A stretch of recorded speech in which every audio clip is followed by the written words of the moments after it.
So hi everyone, myself Parkajatide, and in this video we are going to talk about the great scientist, the man who who talked about the cosmos, the relativity, and many more things, Albert Einstein.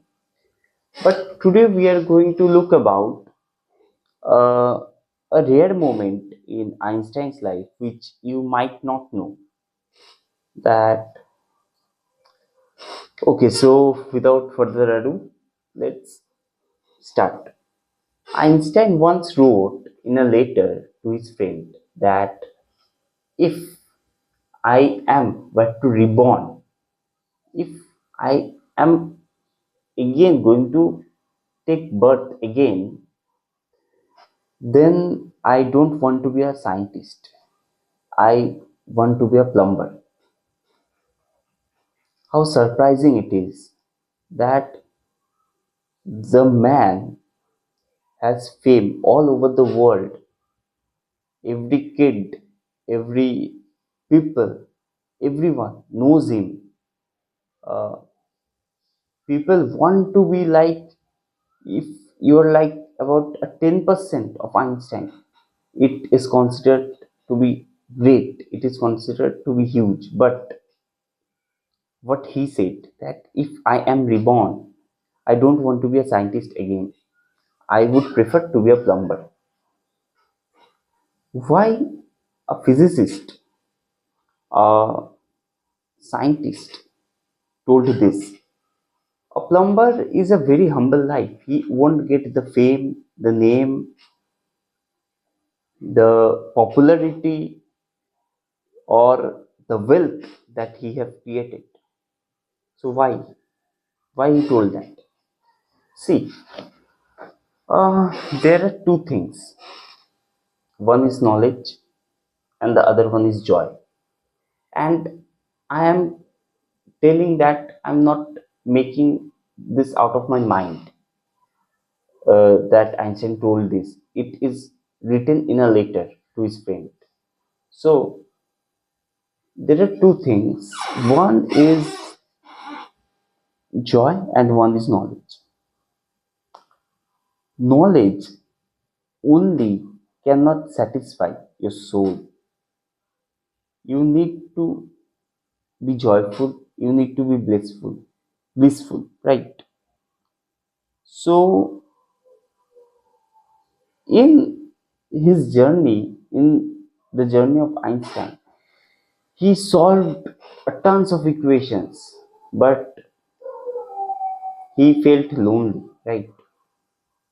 He just stayed in a room, understanding the universe, understanding the cosmos, uh, troubling his mind with questions, with thoughts. He has been performing thought experiment since he was a child, and all this thing uh, actually prevented Einstein to explore the beauty of life, to explore the blissfulness of life. This is like, suppose you have got, suppose you looked at a tree and there is beautiful mangoes hanging, and you suddenly thought how these mangoes are being produced, how a tree grows, how he takes all the minerals from its roots and then uh, transport it to the fruit, etc. And when you are thinking those thoughts, a person came and simply got a mango and eaten it, right? So what is the difference? You are questioning, you are thinking, you are actually analyzing how, but one actually enjoyed it. This is like a metaphorical similarity. This story has a metaphorical similarity with life. If you came here and you questioning a very good habit, but up till a limit, and up till that, above that, you need to surrender yourself. So when you are going to question, there should be a certain limit. And if you actually think very much, you are going to be in a catastrophe, in a disaster. So what was the thing Einstein saw in after a certain maturity, that knowledge was not enough. There should be blissfulness, there should be joy, there should be happiness. Only a head full of knowledge can't lead you a happy life, can give you a happy life. There should be a heart full of joy also.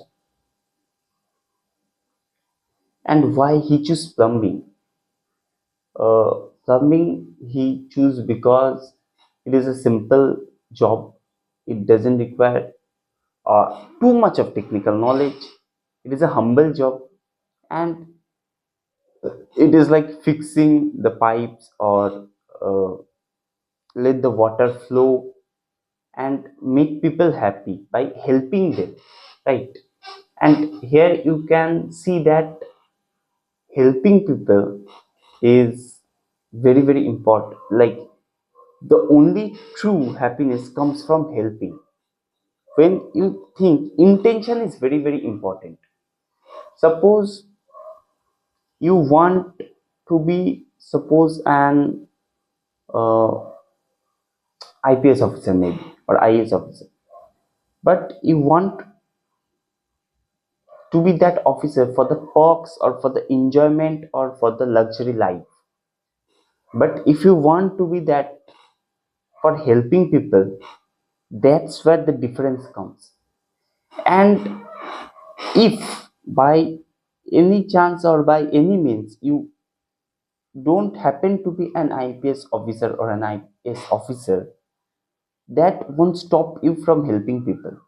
That won't prevent you.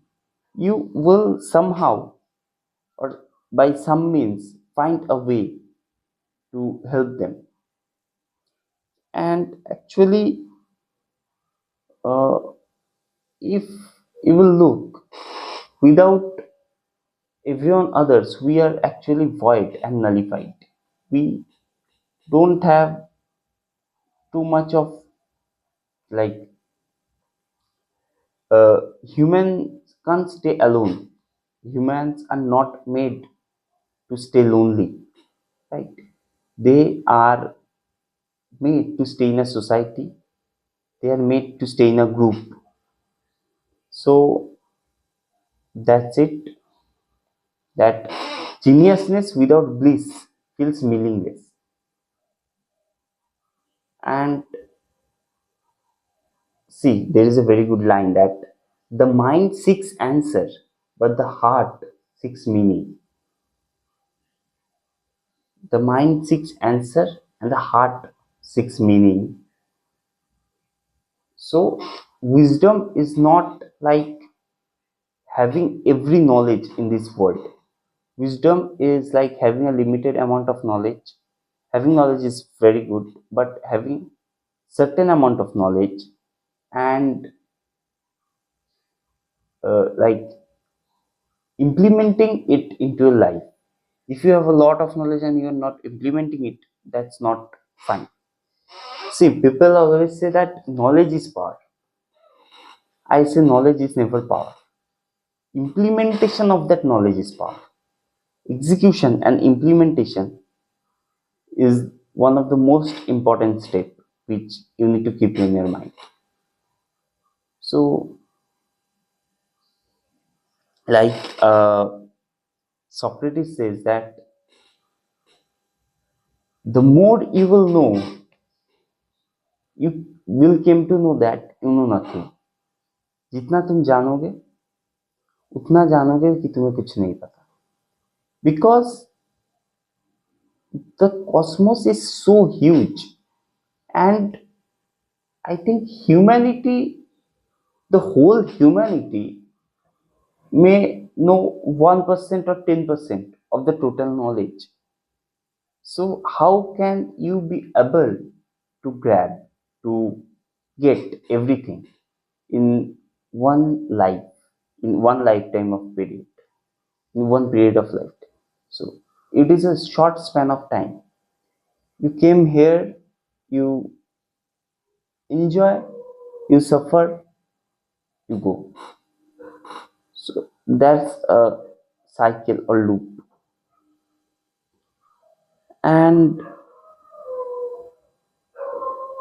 the more you will know, you will understand that you know nothing.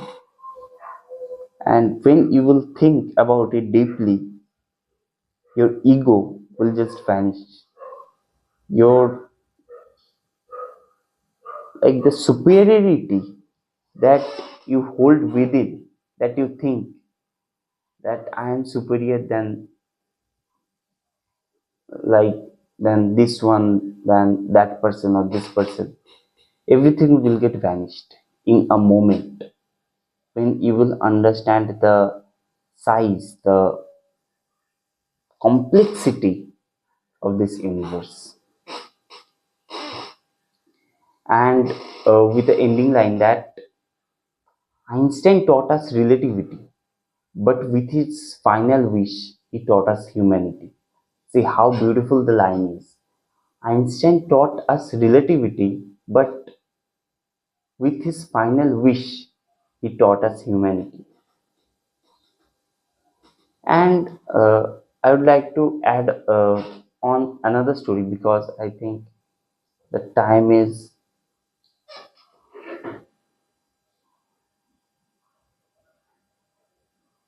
it's only 12 minutes, so I can uh, say another story, that is, it's about Napoleon. Napoleon, the renowned great army leader. So this is about mindset. See, when Napoleon with his army thought of attacking Italy, they need to get over the Alps mountain, the mountain that is filled with hardship, the mountain that is very hard to, like, get over it, but that is the only way they can attack Italy. So,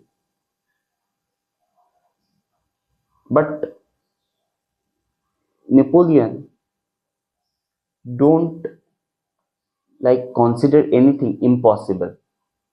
He always thinks that everything is possible and he took it as a challenge. Uh, so that he told all his army that we are going for this mission and we will win surely.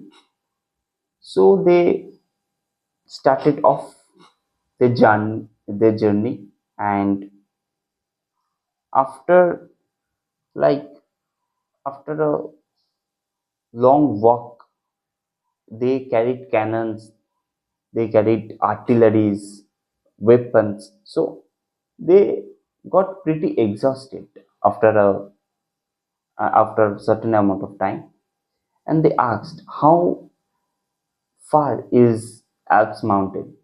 And there are many armies of different countries or different parts of the world that tried to conquer the Alps mountain, but they failed.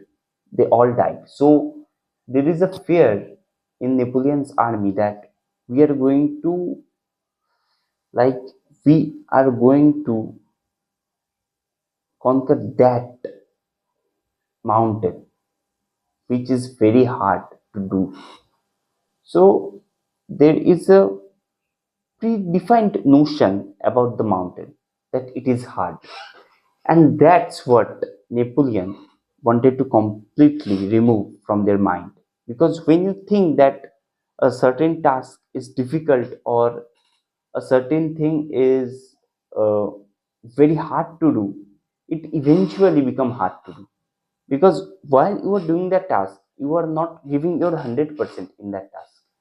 You are actually thinking that you are actually thinking about the result, and you know it's hard. And when you think about that result, when you're thinking about that result and you are not focusing in that present moment, you actually fail in that task and you say that it's hard. So Napoleon don't want that their army fall into the same loop, fall into the same trap. So what he did, when the Alps mountain came, he said that let's get over it. The army said, is it Alps? Because they didn't know which mountain, they haven't seen it. So then he said, no, it's a normal mountain. It's about half the size of Alps mountain. It's not Alps mountain.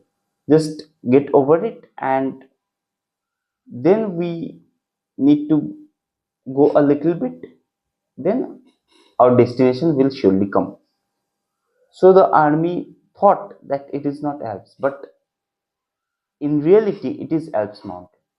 So with a little bit of difficulty and some also, they actually got over Alps mountain. And then after that, about 2 to 3 hours later, another soldier asked that, sir, to Napoleon, sir, that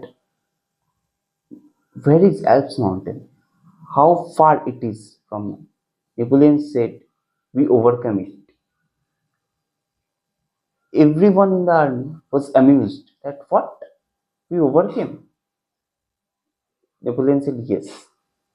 The one which we overcame a little bit ago is the Alps mountain. And this is the difference of mindset. When you think something is easy, it eventually becomes easy for you. And when you think something is hard, it eventually becomes hard for you. Because that's how our mind plays tricks with us.